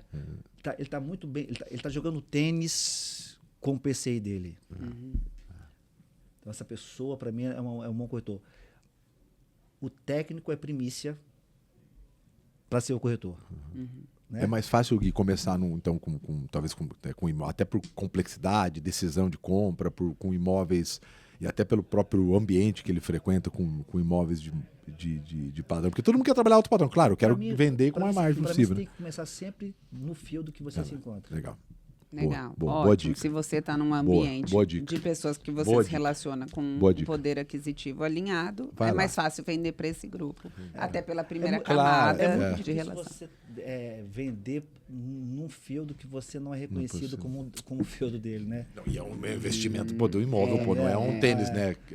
E a gente já teve corretor de apresentar imóvel pra gente, às vezes com um baita carro e aquela coisa e tal, e aí você via que a comunicação, a experiência, a linguagem, os contatos da pessoa estavam muito alinhados com isso, te passa muito segurança. E já teve o contrário, da gente ver a pessoa, é nítido que a pessoa tá com, sei lá, com qual a condição que ela tá com aquele carro, mas você não desenvolve uma conversa, ela não tem tantas informações e atributos do imóvel em termos de acabamento, não é natural dela, em termos da qualidade, assuntos aleatórios. Ela não está ali, né? Oi, cara, você pode pegar uma pedra boa e você pega um calicato, R$900 para 1.900, pô.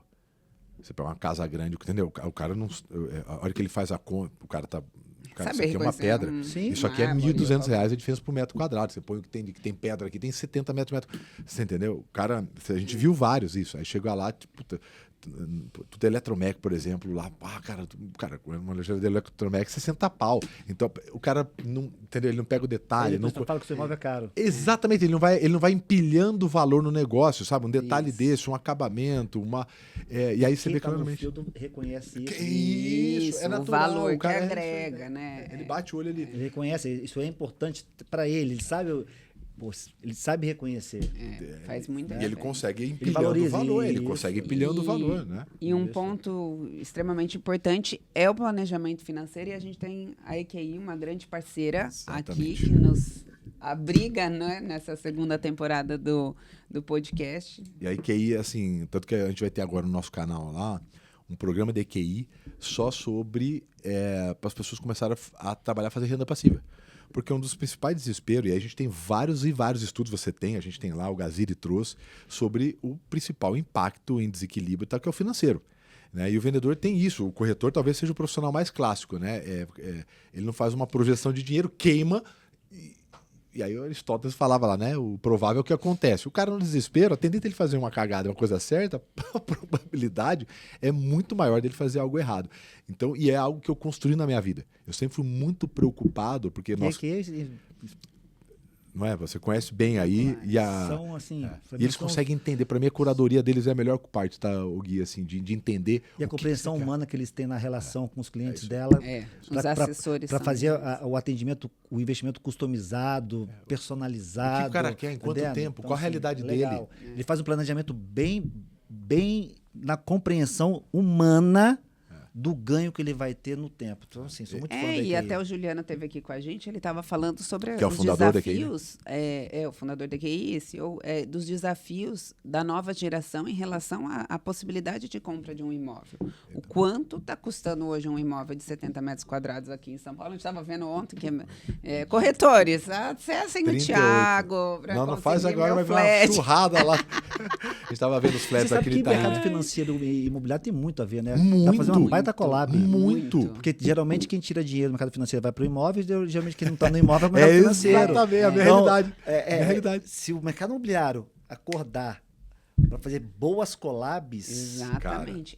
E a gente... Exatamente. E é esse movimento que você falou. É a nossa realidade. Renda é nos dois. É nos dois. Não, o Nos dois, principal né? o aporte É financeiro e imóvel, financeiro e imóvel. Imóvel e EQI, né? E bate muito, cara. E a EQI patrocina a gente. Eles falam, o Juliano fala que ele tem uma empresa de vendas que, por acaso, tem uns produtos financeiros. Juliano, eu sou o mais fã, acho incrível a EQI eu sou vendedor. E ele é monstro, né? Não, cara, vem aqui. O episódio dele no podcast está muito legal. E ele fala da rotina também, né? Dessa questão que o Gui falou. Né? Exatamente, ele é muito de rotina com isso. De trabalho. E ele, depois eu quero marcar, cara, você vir conhecer como funciona a operação aqui da EQI, de aquisição e venda. A máquina dos caras, assim, é um negócio... assim, como pouquíssimos lugares eu vi, a quantidade de dados de previsibilidade, de aquisição e tratamento e rampagem. Os caras tem 500 engenheiros aqui dentro, pô, como é que ele rampa essa quantidade de gente, contrato de 200 em 200, como é que faz? Cara, o modelo que eles têm de máquina comercial, assim, tanto que a gente, durante muitos meses, a gente trouxe os empresários nossos do Elite, do Sales, para vir conhecer a operação. Aí vem aqui o pessoal mostra, assim, é bizarro, assim, eu falo que é o masterpiece, assim, é a obra-prima do que é uma máquina comercial em termos de aquisição, tratamento e enablement, né? A parte de treinamento e escala da equipe comercial. É um doutorado, não à toa, os caras estão passando 50 bilhões aí de custódia, né? Estão crescendo tanto no mercado. E a outra parceira nossa... Eu consigo fazer a Flávia economizar dinheiro, né? O quê? A piada. Pra vocês, já virou piada. A Flávia tá conseguindo guardar dinheiro. Mas não conta, a gente, ainda bem, e tem um detalhe, que é o bom da EQI, a questão do sigilo, é que daí o Thiago nem sabe quanto eu tenho que guardar, porque eu nunca tenho pra comprar uma bolsinha. Nunca, ela nunca falava, como você sobrevive? Eu pergunto pra ela, é difícil. Você nunca tem dinheiro. Tá tudo aportado e não tem como. Se eu mexer agora, eu vou perder muito. Meus assessores falam, não mexe, deixa aí que é a longo prazo. É pós-fixado de 12 anos, você não pode mexer. E o Juliano é muito louco. O Juliano, assim, o cuidado... Você vê, o Juliano, né, que tá relativamente tranquilamente com parte financeira... Ele falou uma frase que eu coloquei, ele falou assim, cara, os meus prazeres andam mais devagar que as minhas possibilidades. Isso é muito Quer dizer, um cara que, né, ele falou, cara, eu sempre ando uns 2 degraus abaixo daquilo que eu posso. Mesmo ele na situação que tem lá. Eu acho que é o maior exemplo do que eu falo para os vendedores. Os vendedores, eles têm mais dificuldade em lidar com o dinheiro do que fazer dinheiro. Quantos casos de vendedores nossos, cara, ganhando 30, 40, 60 pau por mês. O cara com 60 pau por mês, ele tá muito pior do que quando ele ganhava 6. Vários. Então as pessoas têm muita dificuldade com isso. E eu construí isso na minha carreira, né? Hoje eu consigo tomar muito melhores decisões, eu consigo fazer aportes, eu consigo comprar outros negócios, eu consigo falar não para um monte de coisa que talvez pode parecer boa, porque a gente conseguiu, nos momentos de fazer bons investimentos, né? Entender o processo do negócio, e hoje a gente não tem que ficar no desespero fazendo isso. E o outro parceiro nosso é outra gigante do mercado, que é a Sankhya, né, um dos maiores empresas de tecnologias do Brasil também. Ela ajuda a colocar operações, escalas, dados em pequenos, médios e grandes negócios, que também é uma empresa muito focada ali em vendas, é uma galera que tem uma cultura de vendas muito forte. E a Sankhya está sempre patrocinando a gente, que eu sempre falo, né, empresas que começam a crescer e precisam organizar os seus processos, né, colocar dados. Super alinhado com o que você estava trazendo. A gente indica, né? muito a Sankhya, é muito alinhado com o que você está fazendo. A Sankhya atende o pequeno, o médio e o grande empresário de todo o segmento. Esse é um ponto obrigado a todos interessante, porque muitas vezes a gente atrela a organização de processo, sair do Excel para um monstruoso processo, um investimento altíssimo, e a Sankhya é uma parceira de muito resultado disso. E aí, uma coisa que eu não podia, como psicóloga, deixar de falar, inclusive, NR1 está aí, maio passa a ser obrigatório para quem tem uma pessoa CLT na equipe.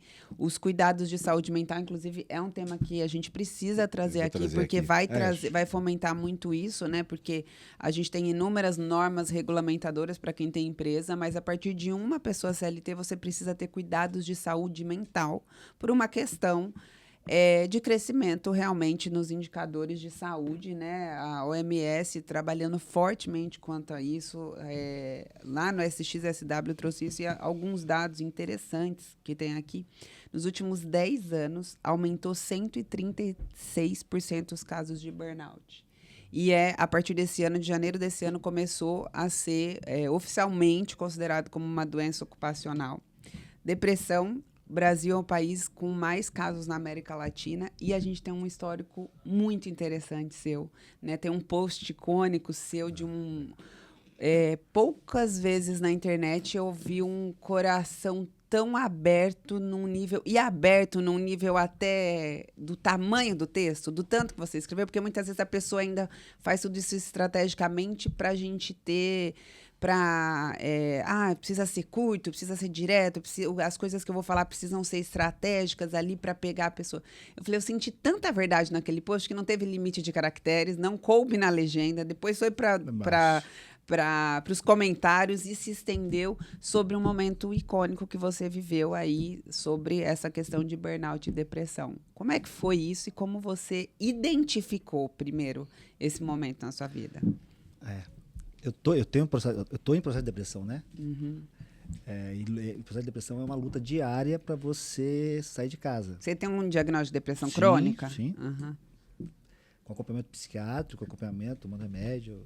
Até brinco hoje, eu tinha maior preconceito de remédio. Até eles te tirarem de uma condição, porque precisar a gente ainda reluta. Né? Porque hoje eu falo com você, se eu não sair de casa com meus remedinhos, eu não saio de casa. Uhum. Né? Então, assim, isso diminuiu bastante o meu preconceito em relação ao remédio. Não que eu queira ficar nele, mas sem ele hoje eu não consigo ter uma vida minimamente saudável. Pratico exercício físico, sou disciplina, mas eu preciso hoje disso. Mas me trouxe uma coisa assim, tem 2 anos, foi 2023. Isso, eu lembro. Novembro de 2023 que eu caí. Novembro de 2023. Estava tomando um remédio da moda, da Faria Lima, inclusive. Sim, já consumi também. Já consumiu? Já. Cheguei a tomar 200 miligramas de remédio. 200? Quando eu caí, eu estava tomando 200 É verdade, miligramas. você falou no Meu post, né, as pai do quantidades, céu. né? Quando eu caí, eu estava 200 miligramas. Venvance, né? Você vem devagarinho, né? Pá. Super poder, vontade de ficar tomando. Quando eu caí, o eu negócio tava. E os sintomas, eles geralmente, pelo menos para mim, é corpo, né? O seu corpo vai te pedindo. Tá vendo? E no meu caso, vinha fadiga, e você foi tomando remédio. Mas uma coisa que hoje, olhando para trás, por isso que eu falei, a primeira coisa que eu falei foi respirar mais. Eu tinha um ideal muito de ser o perfeito, ser o maravilhoso, ser o imbatível, ser o maior, o melhor, nível de comparação absurda. Todo excesso esconde uma causa, né? Excesso de trabalho, preciso trabalhar, odiava final de semana, feriado. Então, eu vinha muito agitado, muito arrogante, muito prepotente, muito dono da verdade. Então, sintomas. Hoje, para mim, são vários sintomas, né? Do meu processo de depressão e de queda. Mas o grande aprendizado para mim foi um momento de renascimento. Eu tive por 3 vezes suicídio. Nossa, não sabia. 3 vezes tentei suicídio. E não aconteceu. Então, assim, é um momento de fato de novo ciclo, de uma nova vida. E para mim tem muita vendedor hoje somatizando esses processos e que não pedem ajuda por N preconceitos que eu também tinha, que a gente precisa trabalhar melhor isso. Isso precisa ser mais aberto. A gente precisa falar isso de forma mais clara e menos preconceituosa. Sim, por isso, inclusive, que eu quis trazer esse tema. Eu sou um cara preconceituoso. Era, né? Porque a depressão, ela tem um ponto de atenção bem interessante. Você me vê saudável. Exatamente. É isso aí. Você me vê saudável. Não é aquela cena da pessoa jogada no canto. Se você agora aqui, eu tô bonito, tô arrumado, você me vai sorrindo, conversando, viajando, vou viajar agora. Você me vê, não, caraca, bicho. Então, para eu estar aqui... É muito silenciosa, Nossa né? Senhora. E para eu ir embora, eu vou assim, vou terminar aqui com vocês, vou falar, caraca, eu consegui. Porque para desmarcar com vocês imagino. Sem perceber, né? Assim, não, porque você trava, dá medo. Então, assim, eu acho que precisa falar isso mesmo. Sim. Eu acho que na área de vendas, se tem uma pressão grande, tem muita gente aí sofrendo, porque muita gente sofre de passado, papai, mamãe, então assim, tá cada um vivendo sua jornada, mas eu penso que a gente tem que trazer isso de uma forma muito mais aberta, menos preconceituosa e educar até as pessoas para antecipar e começar a observar logo no início do processo pedir ajuda. Porque a lentidão de pedir ajuda, ela impacta bastante no final. É muito mais difícil você recuperar. Né? E vou dizer para você o seguinte, vou dizer por mim. Quando eu caí, eu fiquei 2 semanas, fiquei 15 dias sumido, né? Ninguém sabia onde eu estava. E a minha queda, eu nunca falei isso. Quando eu sumi, a minha queda, sabe o que foi? Um pedido de ajuda. Porque você tem vergonha até de você pedir ajuda. Uhum. A gente que é referência, que está liderando, que está puxando, que tem... Isso. Então, assim, o fato de eu de começar a analisar o comportamento das pessoas. A gente está muito julgando. Essa pessoa está nervosa, essa pessoa é grossa, essa pessoa faz isso. Cara, é grito de ajuda. Dentro do contexto. Claro, né? claro, óbvio. Mas é isso. Então, eu penso que a gente precisa ficar mais presente, ter uma relação mais humana verdadeira, que é o grande desafio. Porque a gente está tão preocupado com os nossos problemas, tão preocupados com o nosso dia a dia, com a nossa rotina. Estou atrasado para isso, estou atrasado para aquilo. Você tem o seu problema, eu tenho o meu problema. A gente desaprendeu a socializar, a gente desaprendeu a conversar, a gente não sabe mais ouvir. Exato. Então, assim, a gente precisa... Qual é o meu ponto de atenção hoje? Eu estou aprendendo de novo a ser humano. Que é o desafio. Baita desafio. Parece tão simplista. Simples, mas é um desafio. Aprender a voltar a ser humano, respirar, conectar com as pessoas, viver minhas emoções, ter compaixão sobre mim. Eu sou imperfeito. Né? Parar o nível de comparação ao ponto disso te fazer mal. Porque a comparação, a gente é humano. Natural. Mas ao ponto de te fazer mal, né? Ao ponto daquilo começar a levar você para um remédio. Né? Então, assim, precisa ter mais... Eu, por exemplo, estou nesse momento de jornada. Sim. E que é diário. Como você está, Guilherme? Hoje, agora, eu estou bem. Vou pegar um voo daqui a pouco. Você vai voar? Hoje eu estou bem. Daqui para o aeroporto, para eu voar é uma jornada pra você. Opa! Eu só vou dizer que eu viajo depois que eu estou lá. É uma coisa de louco, bicho. Entendendo? E é pesado, cara. É muito pesado. Depois que você chega nesse momento, de novo, poderia ter começado esse tratamento antes, mas preconceito, Guilherme Machado. Essa potência. Né? Então, assim, é difícil pedir ajuda. É muito importante. Mas eu acredito que a gente precisa, na área de vendas, tem muita gente aí. E quando eu falo isso para as pessoas, muita gente fala, Guilherme, eu também estou assim. Então, a maioria aqui. A maioria aqui. A gente precisa... A função de vendas é buscar rejeição, cara. Como é que alguém que passa o dia inteiro buscando a maior dor social, quer ser rejeitado, não precisa de alguém para coordenar as ideias, para falar um pouco dos desafios, né? É um assunto que você falou, é um assunto que precisa ser mais trazido. A Flávia, já há muito tempo, ela tá, até pela formação dela, mas ela procura muito formação com isso, ela faz muito, então... que é o que a gente vai trazer mais para cá também para conversar. Até para que é um assunto o mercado. Porque vendas ainda tem muito de vamos para cima, levanta, né? Você pode perceber, se você pondera um pouco, parece que você está desassociado com venda. E você mascara os sintomas, né? Você mascara os sintomas. Um dos cortes mais virais é o do podcast, é do Carpinejar falando que todo vendedor precisa de terapia. Realmente. Explicando por quê, né? E aí, no final das contas, é isso, né? Nós lidamos de automedicação. Exatamente. Exato. Sua tia formada em nada, doutora e com mestrado e doutorado em nada. E ainda consegue umas receitas. A gente não tem tempo para psicóloga, não tem tempo para terapia, não tem tempo para nada. Exercício, atividade física. Mas até você ser obrigado a parar. Até o seu corpo te exigir esse tempo. Galera, mas falando em tempo... eu tinha mais 35 perguntas para fazer. Questão? Você vai pegar um voo. O pessoal já informou. Vou pegar um voo. A gente vai celebrar. Eles estão aqui, ó, os avisos. Eu tô te acompanhando nos stories. Põe que eu tô te acompanhando nos stories aqui. Vou pegar um voo. Que fique a mensagem, principalmente do autoconhecimento, do quanto faz diferença. Tá com paixão sobre si mesmo. Cara. E se ele tá aqui hoje é porque realmente é isso, é uma superação, né? Eu já precisei de medicação. Hoje, né, existe inúmeras formas da gente se manter atento. Acho que para mim a grande questão é quase igual a meteorologia que a gente recebe aqueles alarmes, vai vir tempestade, se cuida e tal. É o tempo, autoconhecimento para mim é a chave de tudo, é o que fez diferença, esse saber avançar. Antes, né, E também, se né? precisar do remédio, tá tudo bem, que tome adequado, que tome com acompanhamento, que Isso. tome supervisionado para saber os efeitos. Todo remédio vai ter efeito colateral, a gente Eu saber não gosto de remédio, eu equilibrar não gosto de isso. ficar ruim.